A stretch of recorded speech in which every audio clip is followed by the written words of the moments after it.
decide it, so they are telling they have taken action.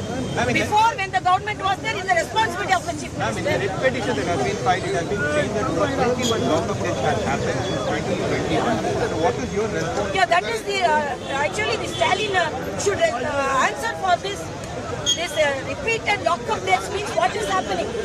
What is the process of democracy? What is the process, legal procedures followed for the custody, for the arrest? What is happening in Tamil Nadu?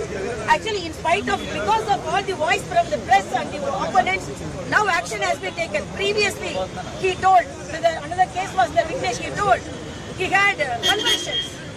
Here also they tried to hide it because he had some heart failure, but no.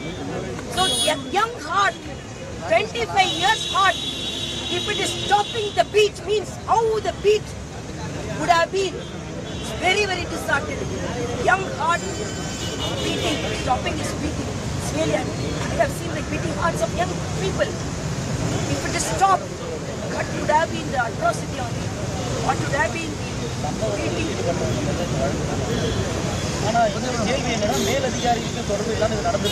அதுதான் கேக்குறேன். யாரோட ஆணையின்படி அவரை கூட்டிட்டு போய் விசாரணை பண்ணாங்க? யாரின் ஆணையின்படி அவர்கள் அடித்துக் கொல்லப்பட்டார்?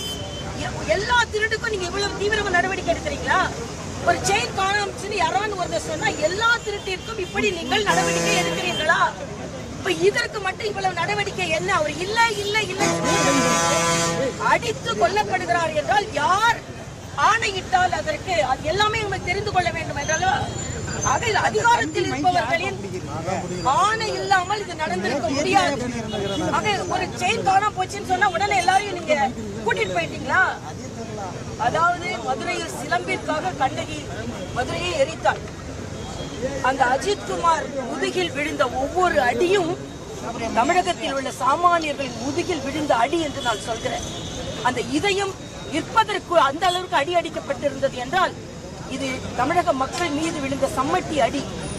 இதற்கு ஸ்டாலின் அரசு பதில் சொல்லியே ஆக வேண்டும் என்பது எனது